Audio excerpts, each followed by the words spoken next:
My name is Claire, I am 30 years old, and I live in a quiet suburb in the United States. I am sitting here in front of my camera, listening to the ring light buzz. It's the only sound in the room right now. But in my head, I can still hear the silence from that night. It was Christmas dinner. The table was set perfectly. The smell of roast beef and pine filled the air. My sister Marlene was holding my son Rowan. He was fussy. He is just a baby, he didn't know any better. Then it happened. Smack. Marlene's hand cracked across my infant son's cheek. The sound cut through the laughter. Rowan screamed, but the worst part wasn't the slap. It was what happened next. Nothing. My mother didn't gasp. My father didn't stand up. The room just went quiet. They looked at me.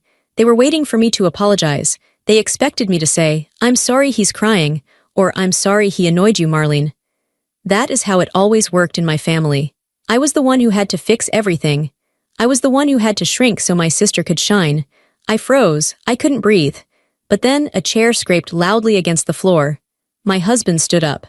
His voice was low, shaking with rage but steady. He looked straight at my sister. "Get out. But before I tell you how everything flipped, like and subscribe, drop a comment. Where are you watching from? My name is Claire, I am 30 years old. I want to tell you how I grew up. It is important so you understand why I froze when my sister hit my son. You need to know that for 30 years, I was trained to be a ghost in my own house. I grew up in a nice house with a big yard. From the outside, we looked like a perfect family. We had a mom, a dad, 2 daughters, and a dog. But inside, there was a rule that no one spoke aloud. The rule was simple. Marlene is the star and Claire is the audience. Marlene is 2 years older than me. She was born loud. She demanded attention from the second she took her first breath. My mother loved it. My mother always wanted to be an actress, but she never made it. So she made Marlene her project. Marlene was beautiful, I admit that. She had blonde curls and a smile that could make people do whatever she wanted. I was different. I was quiet. I had brown hair and brown eyes. I liked to read. I didn't like to perform. And because I didn't demand attention, I didn't get any. I remember my 10th birthday. That is a memory that stays with me. I had asked for a chocolate cake. My mom made a vanilla cake because Marlene didn't like chocolate. I remember sitting at the table, staring at the white frosting. My mom lit the 10 candles. Everyone started singing Happy Birthday. I took a deep breath. I closed my eyes to make a wish. I was going to wish for a puppy, but before I could blow, I felt a rush of air. I opened my eyes. The candles were out. Smoke was rising from the cake. Marlene was leaning over the table, grinning. She had blown out my candles. "I helped you," she said, clapping her hands. I looked at my mom. I waited for her to say, "Marlene, that was mean. Relight them." But my mom just laughed. She said, "Oh, isn't she funny? She just wants to be part of everything. Come on, Claire, don't look so sour. Cut the cake." I looked at my dad. He was reading the newspaper. He put the paper down for a second, looked at me, and gave a small shrug. Then he went back to reading. That was the dynamic. Marlene did something selfish, Mom laughed and called it cute, and Dad pretended he wasn't there. It wasn't just birthdays, it was every day. If we took a family photo, Mom would spend 10 minutes fixing Marlene's hair. She would tilt Marlene's chin, smooth her dress, and tell her to smile brighter. Then, right before the camera clicked, she would glance at me and say, "Claire, try not to slouch, and move back a little, you're blocking your sister." I learned to make myself small. I learned that taking up space was a bad thing. In school, Marlene got into trouble a lot. She didn't do her homework. She talked in class.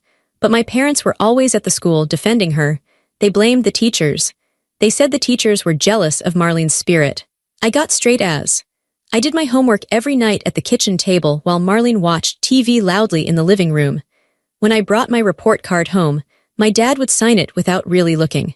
My mom would say, "That's nice, honey. Did you hear that Marlene got the lead in the school play?" I wasn't neglected in the way people usually think. I had food. I had clothes. I had a roof over my head. But emotionally, I was starving. I felt like an extra in a movie about my sister. I was the background character who holds the door open or sits in the corner while the main character has her big dramatic scenes. I started to believe that maybe they were right. Maybe I was boring. Maybe I didn't deserve to be seen. I told myself that it was my job to be the easy one. If Marlene was high maintenance, I had to be low maintenance. If Marlene caused problems, I had to fix them. I thought that if I was good enough, quiet enough, and helpful enough, eventually they would notice me. I thought they would say, "Thank you, Claire, we see you." But that never happened. The quieter I got, the more they erased me. As we got older, the dynamic got worse. It shifted from emotional erasure to actual taking. Marlene learned that what was mine could easily become hers, and our parents would let it happen. When I was 16, I got my first job. I worked at a library after school. It was quiet work and I loved it. I saved every penny. I wanted to buy a car. I had my eye on a used Honda. It wasn't fancy, but it would be mine. It represented freedom. It meant I could drive away from my house whenever I wanted. I saved for 2 years. By the time I was 18, I had enough money. I kept the cash in a shoebox in the back of my closet. I counted it every night. One Friday, I came home from school ready to go to the dealership with my dad. I went to my closet. I pulled down the shoebox. It was light, too light. My stomach dropped. I opened the lid. It was empty. I ran downstairs. My mom was in the kitchen chopping vegetables. Marlene was sitting at the counter flipping through a magazine. She was wearing a new leather jacket. "Where is my money?" I asked. My voice was shaking. Marlene didn't even look up. Mom sighed. She put down the knife. "Claire, don't start a scene." "My money is gone," I said. $2,000, where is it?" Marlene needed a little help, Mom said casually.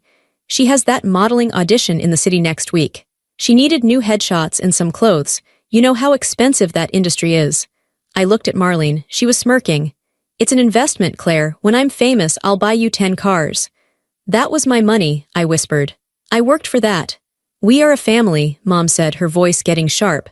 "We help each other. Marlene has a real chance at this. You don't need a car right now. You can take the bus to college." I looked at Dad. He just walked into the kitchen. I thought, this is it. He knows I worked for that money. "Dad," I said, "Marlene took my car savings." Dad opened the fridge and took out a soda. "Your mother thought it was best," he said. "Don't be selfish, Claire. Support your sister." Selfish. That was the word they used whenever I tried to keep something for myself. If I didn't give Marlene what she wanted, I was selfish. If I got upset that she stole from me, I was dramatic. It became a pattern. I went to college on a scholarship because my parents had spent my college fund on Marlene's acting classes and a trip to Europe she needed to find herself. In college, Marlene would call me late at night. She was always in some kind of trouble. She needed rent money. She needed me to write an essay for her community college class. She needed me to talk to her boyfriend because he was mad at her. I always did it. I sent the money. I wrote the essays. I fixed her messes. Why? Because I was conditioned to do it. I thought that if I helped her, my parents would love me. I thought that being useful was the same thing as being loved. I remember one Thanksgiving. I was 24. I had just gotten a promotion at my job. I was so proud. I bought a nice bottle of wine to bring to dinner. I wanted to make a toast. We sat down to eat. I stood up. "I have some news," I said. "I got promoted to senior analyst." "That's nice," Mom said, passing the potatoes. "Actually," Marlene interrupted, her mouth full of turkey. "I have news too. I'm going to start a YouTube channel," my mom gasped. She clapped her hands. "Marlene, that is amazing. You are going to be a star. Oh, we need to get you a good camera." "Dad, did you hear that?" Dad smiled. "That sounds like a great plan, honey." They spent the rest of the dinner talking about Marlene's YouTube channel that didn't even exist yet. They planned what she would wear and what she would say. No one asked about my job. No one asked what a senior analyst did. I sat there, drinking the wine I bought, feeling invisible again. Marlene turned to me at one point. "Claire, you can edit my videos, right? You're good with computers." "I work 60 hours a week," I said quietly. "See," Mom said, shaking her head. "Always so negative. You should want to help your sister succeed." I went home that night and cried in my car, but I still didn't stop. I didn't know how to stop. I thought this was just how families were. I thought I was the problem. Then I met Mark. Mark was different. He was quiet like me, but he was strong. He listened when I talked. He remembered what I liked. When I told him about my family, he didn't laugh, he frowned. "That's not normal, Claire," he told me. "They shouldn't treat you like that." "It's just how they are," I defended them. "They love me, they just love Marlene differently." "They use you," Mark said. I didn't want to believe him, but deep down, I knew he was right. When I got pregnant, I thought everything would change. I thought, this is it. A baby resets everything. A baby is a new life. They can't ignore a baby. I imagined my mom coming over to help me with the nursery. I imagined her knitting blankets. I imagined Marlene being an exciting, fun aunt. I thought my child would finally be the thing that made me valuable to them. I was wrong.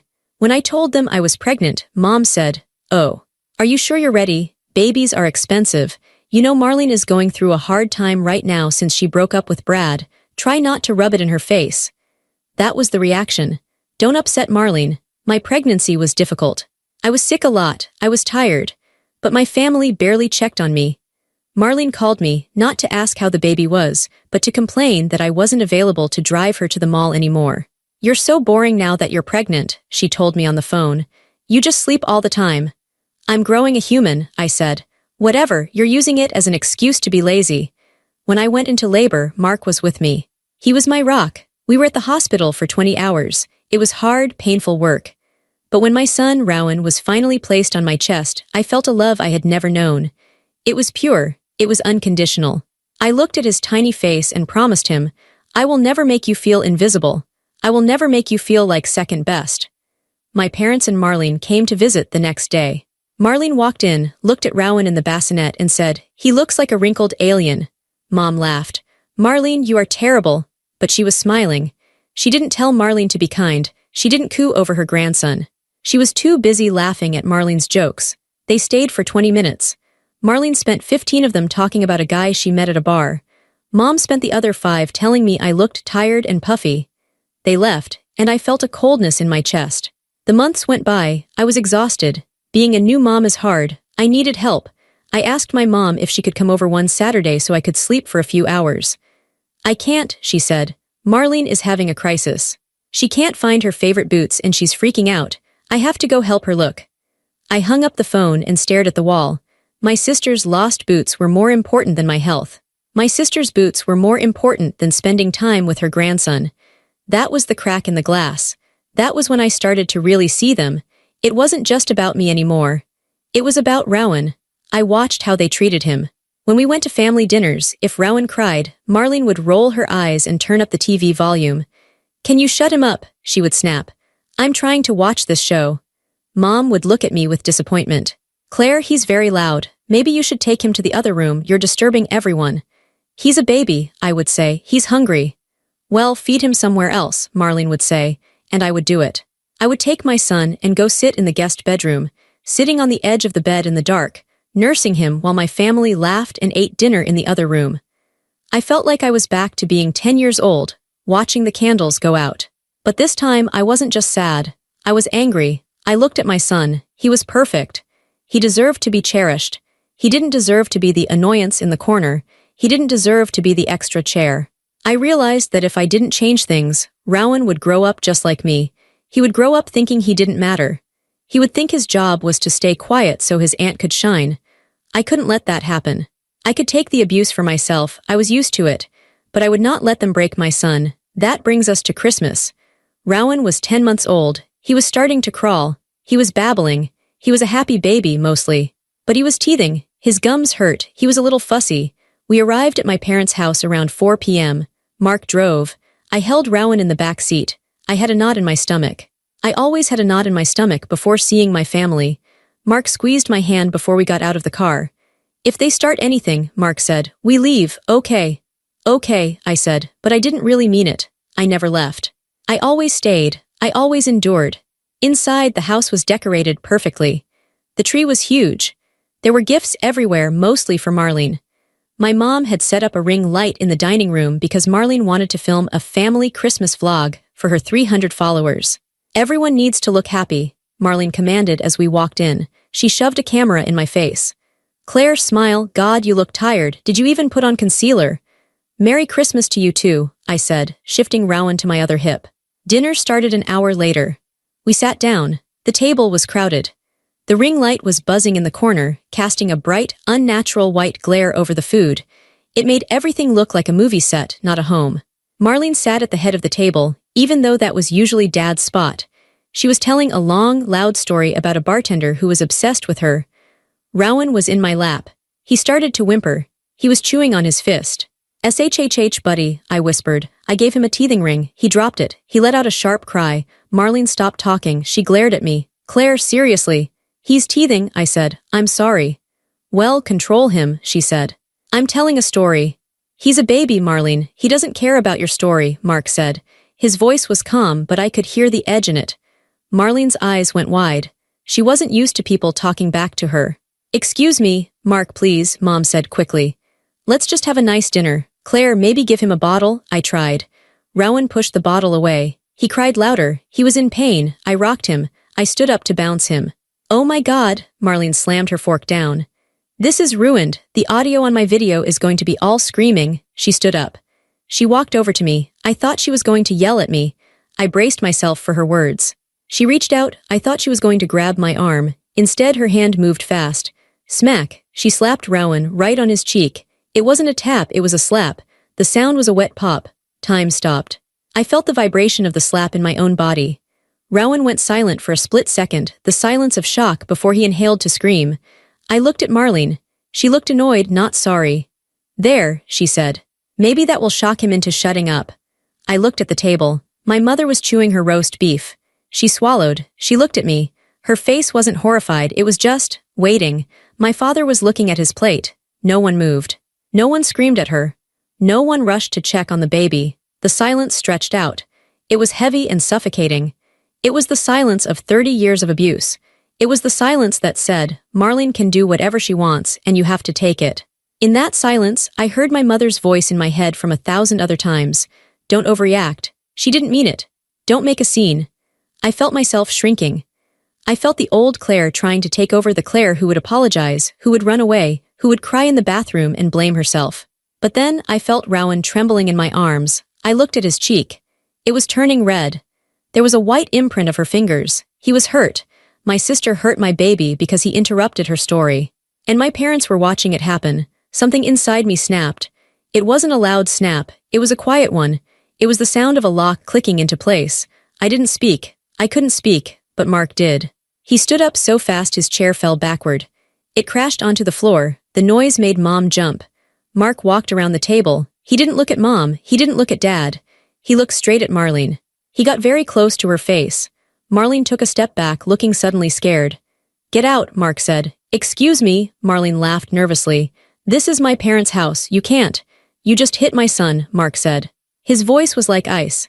Get out of my sight before I call the police. Oh, Mark, honestly, Mom said, waving her hand. She barely touched him. She was just frustrated. Don't be so dramatic. Mark turned his head slowly to look at Mom.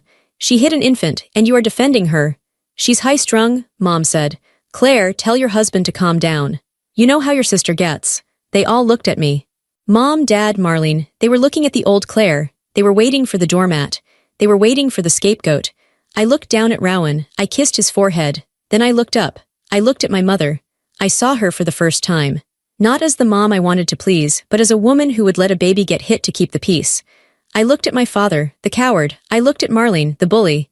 No, I said. My voice was quiet, but it was steady. What? Mom asked. No, I said again. I won't tell him to calm down. I turned to Mark. Grab the diaper bag. Claire, don't you dare walk out of here on Christmas, Dad said. It was the first time he had spoken. If you leave, you are ruining this family.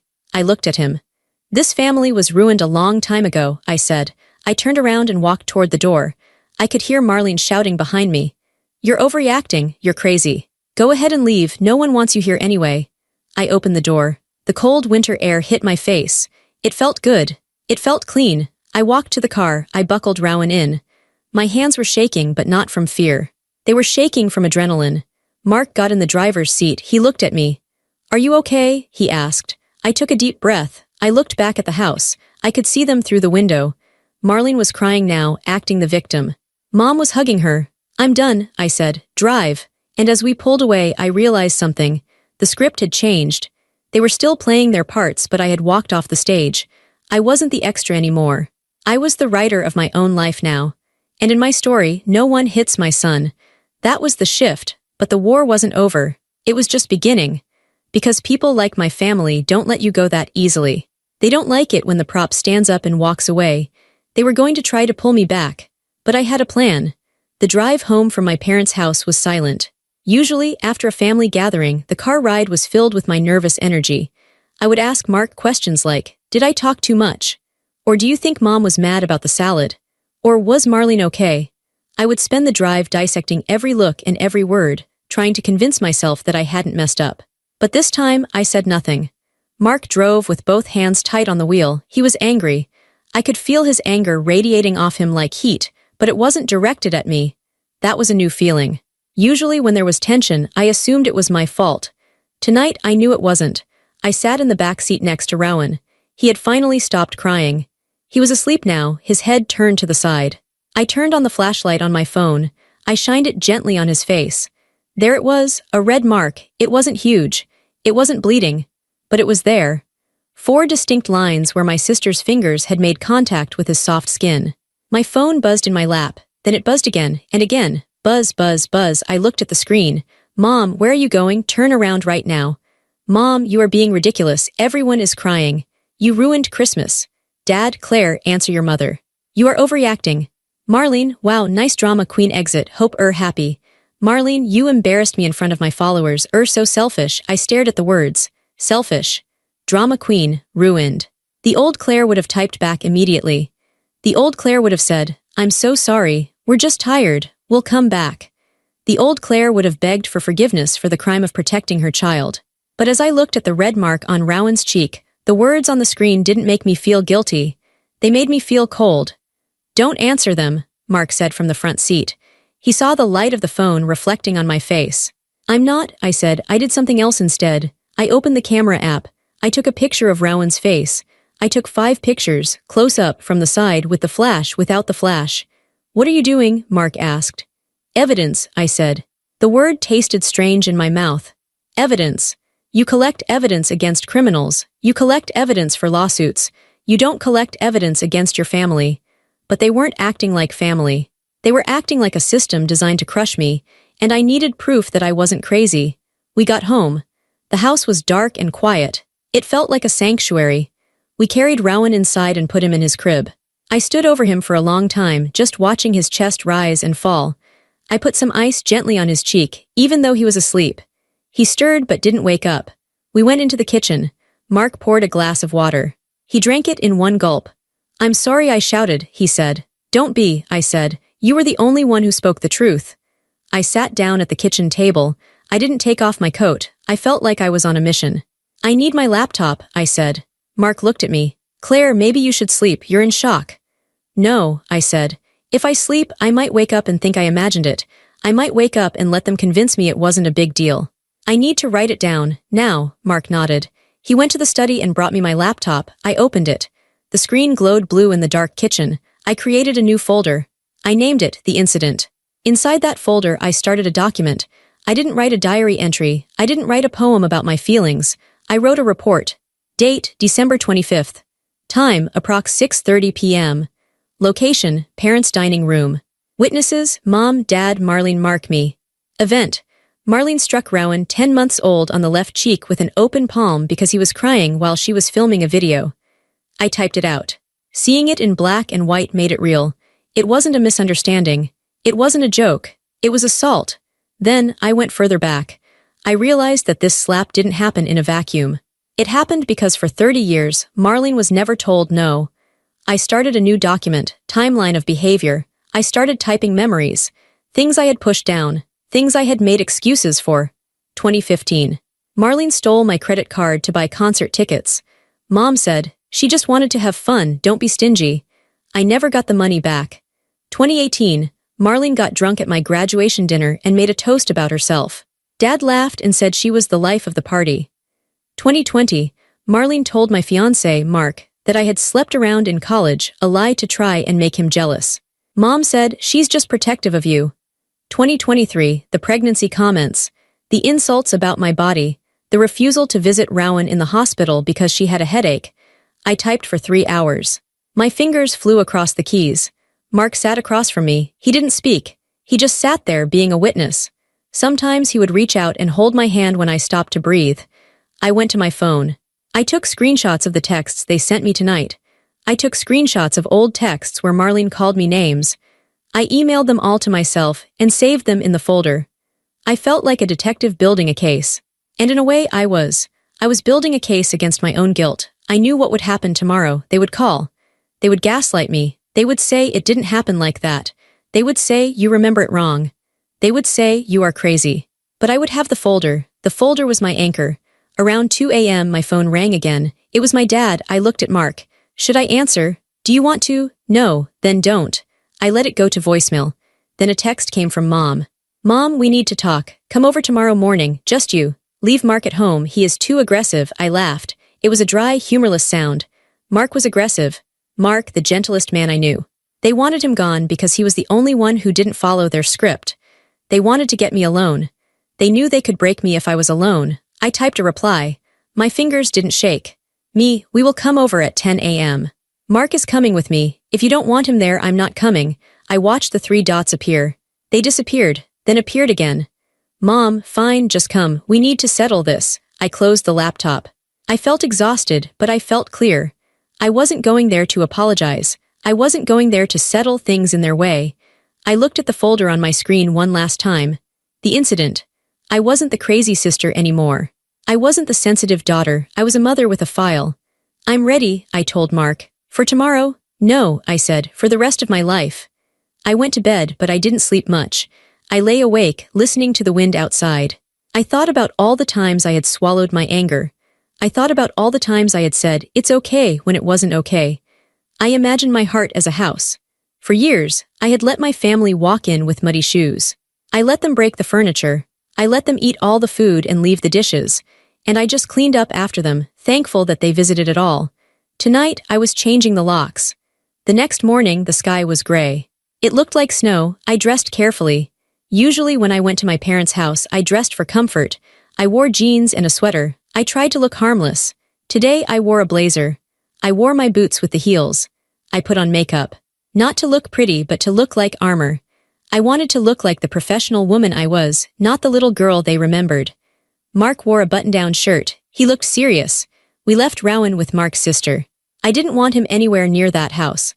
I didn't want him to absorb the toxicity in the air. The drive to my parents' house took 20 minutes. Those 20 minutes felt like 20 years. My stomach was twisting. The conditioning ran deep. My brain was telling me, you are in trouble, you made mommy mad, you need to fix it. I had to actively fight those thoughts. I had to remind myself I am 30 years old. I pay my own bills, I am a mother. I am not in trouble, they are. We pulled into the driveway. Marlene's car was there. Of course, I looked at the house. It used to look like home. Now it just looked like a building made of bricks and secrets. Ready? Mark asked. I clutched my laptop bag. Yes. We walked to the door. I didn't knock. I used my key. We walked in. They were in the living room. It was staged just like the dinner. Marlene was lying on the sofa, wrapped in a blanket. She had a box of tissues next to her. She wasn't crying, but she looked like she was preparing to. She was wearing old sweatpants, playing the role of the fragile victim. Mom was sitting in the armchair next to her, stroking Marlene's hair. Dad was standing by the fireplace, looking stern. When we walked in, the conversation stopped. You're here, Mom said. Her voice was tight. We're here, I said. I didn't take off my coat. I didn't sit down. Mark stood next to me, his arms crossed. Well, sit down, Dad said. Let's handle this like adults. I prefer to stand, I said. Marlene sniffed loudly. I can't believe you brought him, she said, pointing a shaking finger at Mark. He threatened me, Mom. He practically attacked me. I told you to leave, Mark said calmly. That's not an attack, that's an eviction. Stop it, Mom snapped. We are not here to fight, we are here to heal. Heal, that was her favorite word. It meant sweep it under the rug. Claire, Mom started, turning her focus to me. She used her soft voice now. The voice she used when she wanted me to do something for her. Honey, look at your sister. She has been crying all night. She is devastated. I looked at Marlene. She didn't look devastated. She looked annoyed that I wasn't groveling. She feels terrible, Mom continued. She was just stressed yesterday. The holiday, the video, the pressure. She just snapped. She didn't mean to hurt Rowan. It was a reflex. A reflex? I asked. A reflex is blinking when someone throws a ball at you. A reflex isn't slapping a baby across the face. You're exaggerating, Marlene said. I barely touched him. He cried because he's a crybaby. Just like you, Marlene, Dad warned, but there was no heat in it. He had a mark on his face, I said. Oh, please, Mom waved her hand. Babies get marks all the time. You probably pinched him to make it look worse. The accusation hung in the air. You probably pinched him. My own mother thought I would hurt my son to frame my sister. That was the moment the last thread snapped. Any tiny hope I had, any small, foolish wish that they might actually apologize died right there. I didn't yell. I didn't cry. I walked over to the coffee table. I unzipped my bag. What are you doing? Marlene asked. I took out my laptop. I opened it. I also took out a manila folder where I had printed everything just in case. I'm not here to argue, I said. I'm here to show you why things are going to change. Change? Dad narrowed his eyes. What are you talking about? I'm talking about consequences, I said. I placed the folder on the table. For 30 years, I said, Marlene has done whatever she wants, and for 30 years you have asked me to clean up the mess. You asked me to pay for it. You asked me to forgive it. You asked me to be the bigger person. I looked at Marlene. I am done being the bigger person. Being the bigger person just means standing still so you can hit me easier. Oh my God, here comes the speech. Marlene rolled her eyes. You always have to make everything about you, Claire. Poor Claire, the victim, it's pathetic. Read the folder, I said. I'm not reading your stupid diary, Marlene spat. Then I'll read it for you, I said. I opened the file on my laptop. December 25th, assault of a minor. Assault, Mom shrieked. Don't use that word, it's family. It is assault, I said. If a stranger did it in a grocery store, you would call the police. But because it's Marlene, you call it a reflex. I pulled up the photo of Rowan's cheek. I turned the laptop around so they had to see it. The red handprint was undeniable. Mom looked away. Dad stared at it, his jaw working.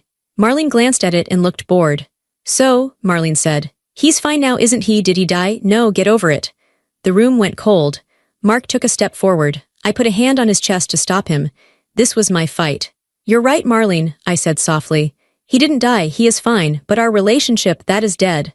What do you mean? Mom asked. Her voice trembled slightly. She sensed a shift. She realized this wasn't like the other times. I wasn't crying. I wasn't asking for approval.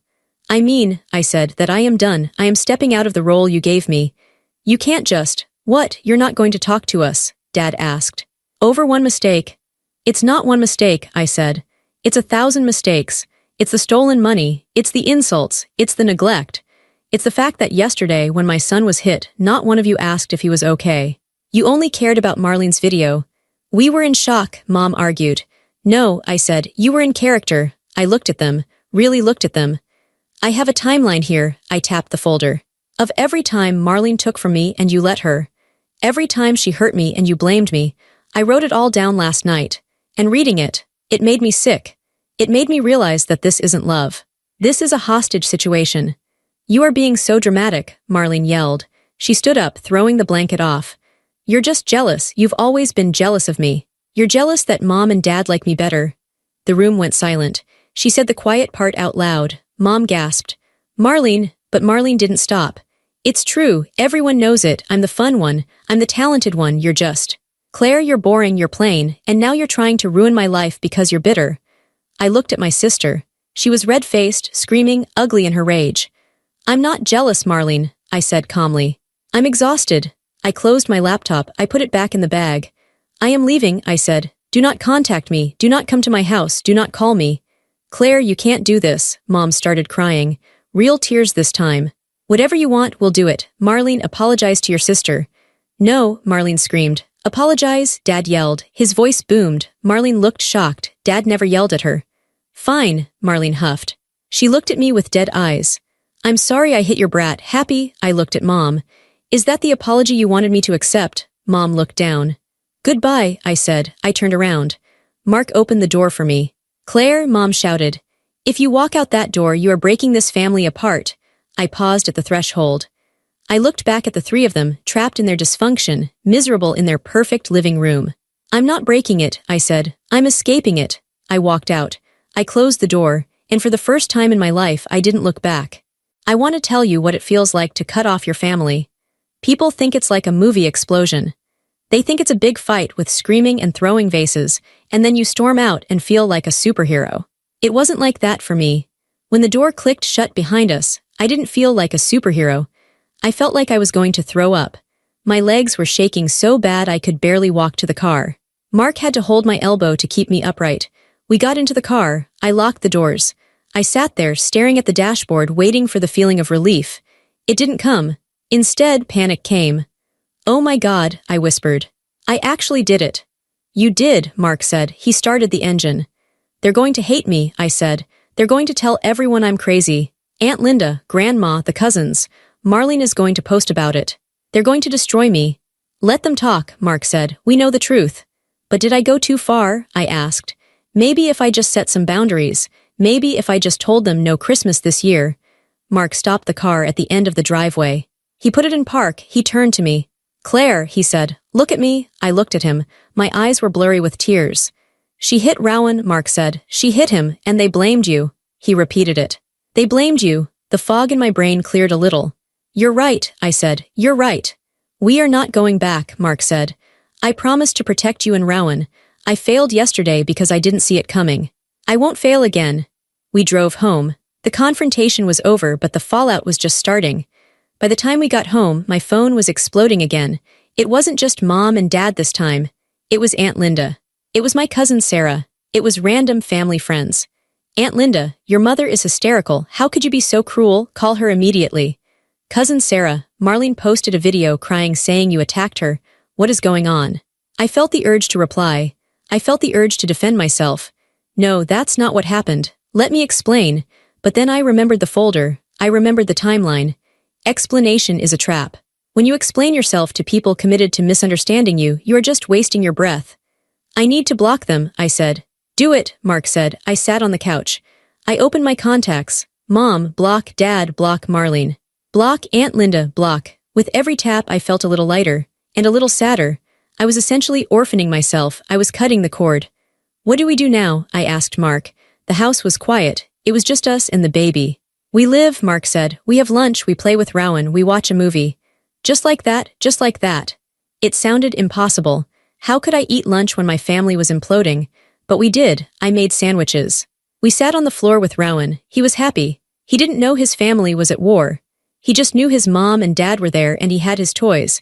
I watched him stack blocks. He knocked them over and laughed. I realized something profound in that moment. My parents chose Marlene. They had always chosen Marlene, but I chose Rowan. And Mark chose me. That was the new family structure. We were a triangle, solid, strong. Around 4 p.m. the doorbell rang. My heart stopped. I looked at the door. Don't answer it, Mark said. He stood up and went to the window. He peeked through the blinds.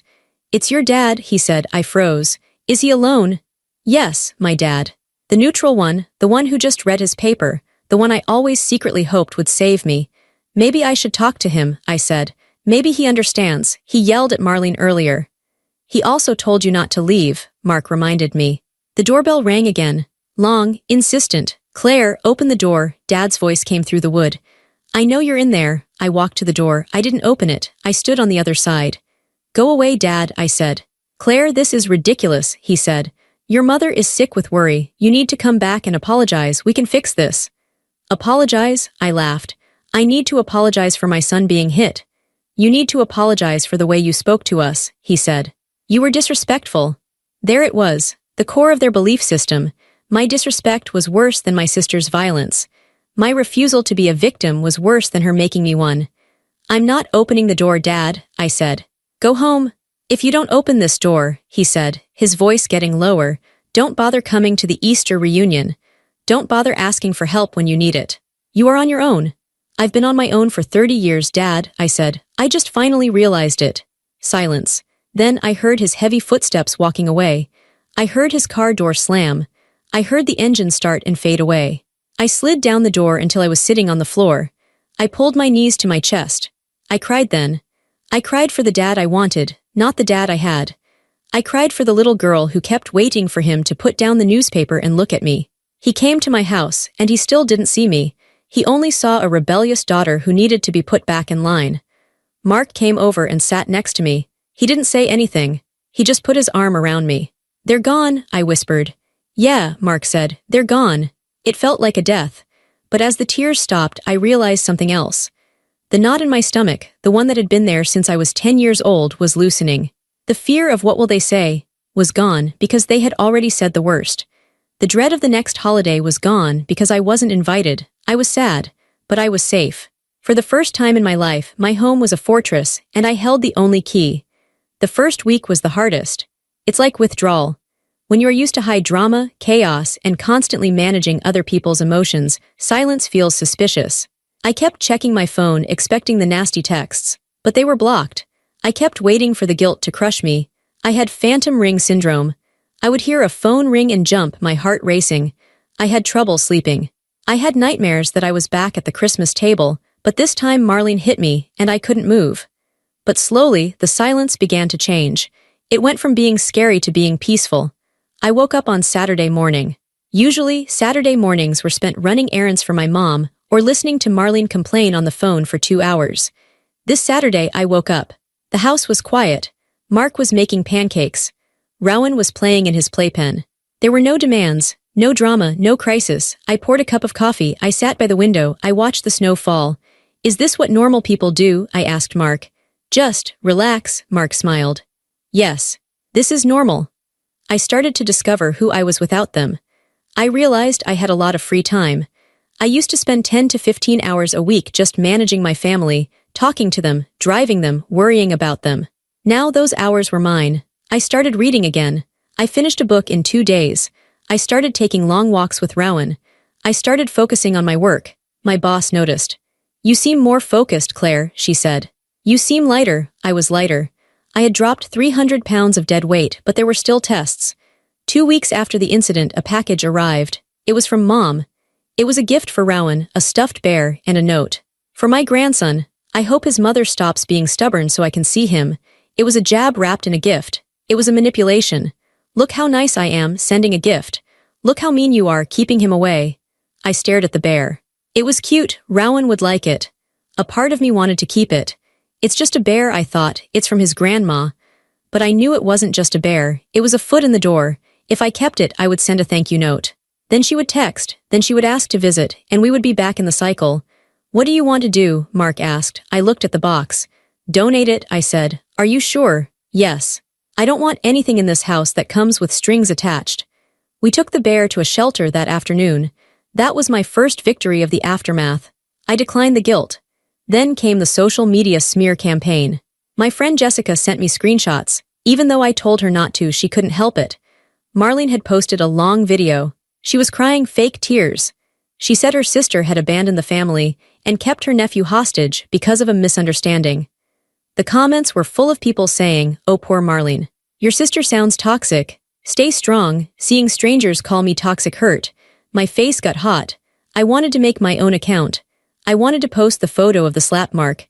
I wanted to post the timeline. I started typing a post. Here is the truth about my sister. My finger hovered over the post button. I looked at Mark. He was reading a book to Rowan. They were laughing.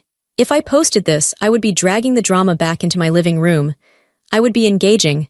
I would be giving Marlene exactly what she wanted, attention, a fight, content for her channel. I deleted the draft. I put the phone down. I chose peace. Silence, I whispered to myself. Silence is the answer. Let them talk. Let them lie. The people who matter, Mark, my close friends, the people who actually know me, they know the truth. I didn't need to win the internet argument. I just needed to win my life back. That night, I slept through the night for the first time in years. The silence wasn't empty anymore. It was full. It was full of safety. It was full of love. I looked at myself in the mirror the next morning. The tension lines around my eyes were fading. The tightness in my jaw was gone. I looked like myself again, not the invisible child, not the scapegoat, just Claire. It has been 1 year since that Christmas. I want to tell you how the story ends, but end isn't the right word. Life keeps going. It has been a year of firsts. The first Easter without them. We went to a park and had a picnic. It was lovely. No one criticized the food. No one fought. The first birthday for Rowan. We had a small party, just friends and Mark's family. There was no competition. No one blew out his candles. It was just about him. My parents tried a few more times. Dad showed up at my office once. I saw him in the lobby. My heart hammered, but I didn't go down. I asked security to tell him I was busy. He left. It was hard. I felt like a bad daughter. But then I remembered. He is a bad father. A good father doesn't ambush you at work to pressure you into accepting abuse. Marlene never apologized. I heard through the grapevine that she tells people I had a mental breakdown. That's her narrative. It protects her ego. I let her have it. If thinking I'm crazy helps her sleep at night, fine. I sleep just fine knowing I'm sane. I did go to therapy. I needed to unpack 30 years of baggage. My therapist told me something that changed everything. Claire, she said, you are waiting for them to realize what they lost. You want them to wake up one day and say, "We miss Claire, we were wrong." Yes, I admitted. I do want that. They might never do that, she said. Narcissistic family systems don't self-reflect. They just find a new scapegoat. Can you be okay if they never understand?